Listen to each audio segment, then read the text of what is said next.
What is up, everybody, and welcome back to Lesser Athletes. My name is Chadwell, and today I'll go as an interesting video for you here on the channel. For a second, it showed I wasn't recording. Today, we are predicting who will be the next 3 U.S. title holders, and you are seeing Julia here. No, I'm not talking about only Julia's title. I am talking about the Sami Zayn title as well. I am recording this before Friday Night SmackDown, I'm realizing, so let's hope Sami Zayn doesn't lose. But today, it will be me predicting this U.S. title and who will be the next 3 holders. Now, I do have to say that this is me thinking about what WWE can do with a little bit of my own twist. Obviously, I'm predicting who will be the next 3 U.S. title holders, but also it's a little difficult. Anything can change in an instant. I've already recorded the IC title, which you should check out, but it also explains there. Did I just say it explains there? I'm not an it. I basically go on and say about how, 3 years ago or a year ago, even, I would say if you were here last year, you would not expect John Cena was the one that was going to dethrone Cody Rhodes and Cody Rhodes is going to win back the title or something crazy. That wasn't the expectation. So obviously things can change up. I don't even think this time last year, I'm trying to think of the U.S. title. Was it LA Knight? I wouldn't have thought the 3 people to win the U.S. title. Okay, yeah. This time last year, I would not think about the 3 people that would have won the U.S. title would have been from LA Knight. It would have been Shinsuke, LA Knight, Jacob Fatu. And then even after that, you would have Solo Sikoa, then Sami Zayn. So today we are predicting the U.S. title, and we're going to talk about 3 holders, and let's get started. Sami Zayn, to me, is going to lose to Obafemi, and I have to say, the U.S. title for both of these are very difficult than the IC title. I think the IC title right now on Raw has a clear vision of what could happen. The U.S. title on SmackDown, to me, anything could happen. You're going to notice that I'm going to go with Obafemi here, but I do believe there could be anyone that could win this U.S. title. I have 3 people in general that I think could win it, and that is Carmelo Hayes, Obafemi, and Trick Williams. Obafemi is my pick here because they already have Trick Williams right now with NXT still. I think Obafemi is getting called up. Listen, I know people might disagree with my opinions, but I can see WWE doing this. The reason why they're doing these open challenge is to build the title, obviously, make Sami Zayn look good, help build this title because the U.S. title has needed this help, and then ultimately somebody will get a debut / call up or have that open challenge and Sami Zayn will lose. I am right now predicting that person will be Obafemi. I'm hoping he doesn't debut literally at the SmackDown that happens, but I'm expecting somebody, and it originally was Trick Williams, but I'm going to go with Obafemi here. Obafemi will debut, will win the title, and hold on for it, I would say, pretty decently long. I'm thinking WWE's not going to allow huge title reigns anymore. I think they're going to go for, once it's at 300, it's okay, we're pushing it a little too much. There.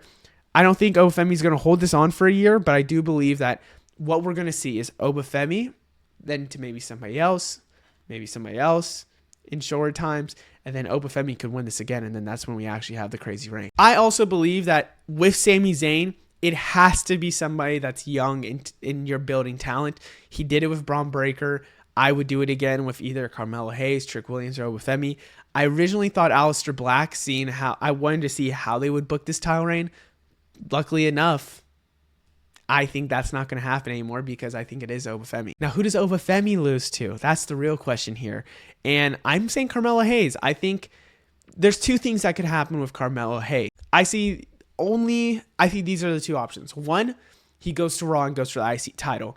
We could see maybe a heel have it, and maybe Carmelo Hayes as a babyface goes after the IC title. I see that. I feel like Carmelo Hayes on Raw would work out really well. The other part of me could see Carmelo Hayes becoming that babyface and Obafemi being a dominant heel. Maybe not Mania, but I could see SummerSlam next year. Carmelo Hayes is trying his hardest to win the title and does win the title next year at SummerSlam. That's my prediction because I think Carmelo Hayes does deserve that title, and I think Obafemi versus Carmelo Hayes is an insane match that I think will tear the house down. I really do think that. To me, in my personal opinion, because of how I've been watching WWE, how I've seen NXT, this is a dream match of mine. Like, I want to see this match happen. Now, again, if they go a different way with Obafemi, you go Trick Williams, I could see Trick Williams versus Carmelo Hayes happening maybe at Mania, and that's where Carmelo Hayes wins. I think with these mid-card titles, too, we're not going to get the long reigns that we're expecting anymore. I do believe like these long reigns won't happen because the title should be helping to build ultimate talent and they can re-win the title. And I think that's what could happen with Obafemi. I get that people think like, I truthfully am someone that thinks that could happen, but I think Obafemi is, I know people want him to have the Gunther treatment where he goes to main roster, gets the title, holds it on for 666 days like how Gunther did. I don't think they're going to do that anymore because I think people have, talked about their frustrations with big title reigns and long title reigns, how it could not do as great. And so I think Obafemi holds it for maybe, I would say mid-November wins it, maybe December, holds it till maybe SummerSlam or another PLE, and then ultimately Carmelo Hayes wins. Now, Carmelo Hayes wins it. It has to be Trick Williams. I know that this is a crazy like US title run. Like obviously someone can just jump in the mix. If you told me that LA Knight was like my prediction for Mania back in the day, like August for Mania 41 was LA Knight versus Jacob Fatu. Now I obviously thought if that happened, then you go the next route of Solo Sikoa. Okay, well if they go Solo Sikoa, maybe Jacob Fatu wins it again. Maybe they go Jimmy Uso. Maybe they do something like that. Okay.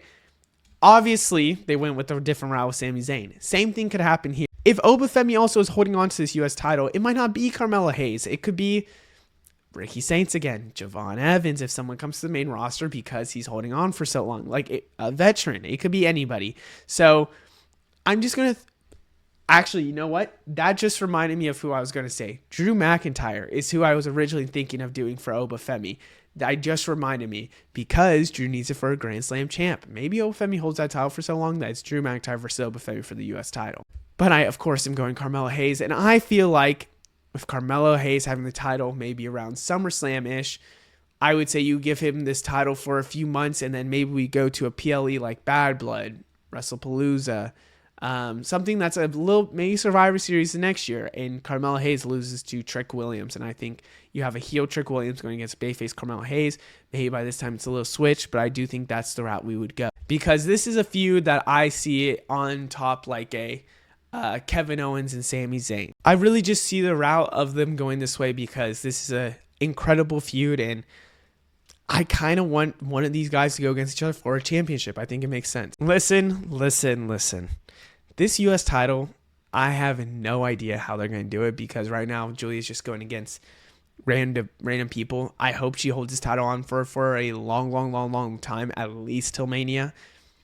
I'm stressed that's not going to happen. Now, I think, in my opinion, I'm very worried that she's just going to lose to a Jade Cargill, for example. I think to make it valid for this title, she has to lose to a stronger babyface. And those two people to me are Io Sky, or I guess three people if I just said Io Sky, Tiffany Stratton, and Jordynne Grace. I always thought maybe it was Alexa Bliss or Charlotte Flair, but I think Flair and Bliss is the Mania match, so then you might have to go, I guess, with one of those two after, which I'm fine with. But I'm kind of picking the Mania match, and the Mania match for me is Julia versus either Tiffany Stratton or Jordynne Grace. I have no idea who, and you're going to notice this on some predictions where I just throw two people and I say it's either or, and then they'll lose to either or, whatever. Or they'll lose to this person, either or, one of them will lose to this person. I really do believe that Tiffany Stratton could lose this title, I think, before Mania. And I think it'll either be Jade or Bianca to set up that match at Mania. So if that happens, I'm going to say Tiffany Stratton could go for the U.S. title with how they've been kind of hinting, and I think it would validate this title, and you're still giving gold to Tiffany. Out of the people who could be called up and then win a title, I see Jordynne Grace being the one to do it. Just does it happen? That's the big question, and I think it should. I think I could see a Royal Rumble thing, and then she gets thrown into this feud. So again, I want to throw these two together, but I do think that it's a babyface going against Julia, and I would say a stronger competitor like these. Now, I lean towards Tiffany Stratton more because I think I just want to see it more, but this is where I see this title going. I think at some point, either Io Sky or Rhea or Asuka and Kairi Sane, they have to somewhat all kind of split off. I debated on putting Io Sky on SmackDown, but I'm throwing Asuka and Kairi Sane on SmackDown, and I think what happens is Asuka as a heel goes against either Tiffany Stratton or Jordynne Grace and wins that U.S. title. Asuka clearly, in my opinion, has shown she's very talented. I could see her winning just the Women's World Champion, but if she goes to a SmackDown after it's all said and done, then I see her going for this U.S. title and beating a Tiffany Stratton or Jordynne Grace. I think a heel like Asuka could work out very well. I think even if Asuka does win, you could run back Julia. I'm not going to in this scenario, but I think that's the way you could go about these titles. And I think Asuka, as a heel, should go against the babyface that beats Julia. Especially if it's a legend babyface, I would like to see that. So this is the match for me. It's Tiffany Stratton or Jordynne Grace versus Asuka, and I think Tiffany Stratton Asuka, that's kind of a dream match. Can't believe I'm predicting this in the Big 25, but I see sometime in the future, if Asuka is the U.S. title holder, I think of baby faces that could go against her. There's like 3 to 4 people. If they want to get Rhea Ripley on a mid-card title, you could. Io Sky, Kairi Sane. I think those make legitimate chances. You could go Julia. You could go... Just trying to think of other people that make sense as a babyface. I'm just choosing Charlotte Flair because I think she will be a babyface. I think we're going to have Alexa Bliss versus Charlotte Flair in a feud to happen at Mania, with Alexa Bliss as the heel, because I think they're going to want to keep Flair as a babyface, to be honest with you, because it's going to be so hard to rebuild that up. And if that is the case, then you have Alexa Bliss beat Charlotte Flair, I say, at Mania. Maybe Charlotte Flair wins later on, and then I would say Charlotte Flair gets momentum and wins and goes after the U.S. title later on in the future against a heel Asuka. Now, we have seen this match before. We've seen it a couple of times. I think the reason why is like it's new, fresh in today's WWE, and I think there's like very good storylines, I could say, that make sense. You have a babyface Charlotte Flair versus a heel Asuka, and you have Charlotte Flair winning the U.S. title and a mid-card title. Now, I really do believe this is the route you go. You could go different areas, but I think having a name like Charlotte Flair on the U.S. title just has to happen. I wonder who, but someone's going to be the first Grand Slam champ for the women's side with the new titles, obviously. And I kind of wonder, would it be Charlotte Flair? Could it be Bayley? Could it be Becky Lynch? I kind of see Becky doing it. So maybe it's Tiffany Stratton to Becky Lynch and then Charlotte Flair, Becky Lynch with the new dynamic. That's a little interesting to me. And I really wonder how the crowd will react to this with the past. But I think a heel Asuka versus a babyface Charlotte Flair would work. Other than that, I hope you guys enjoyed. Let me know what you think down in the comments below. And I will see you in the next one. Goodbye.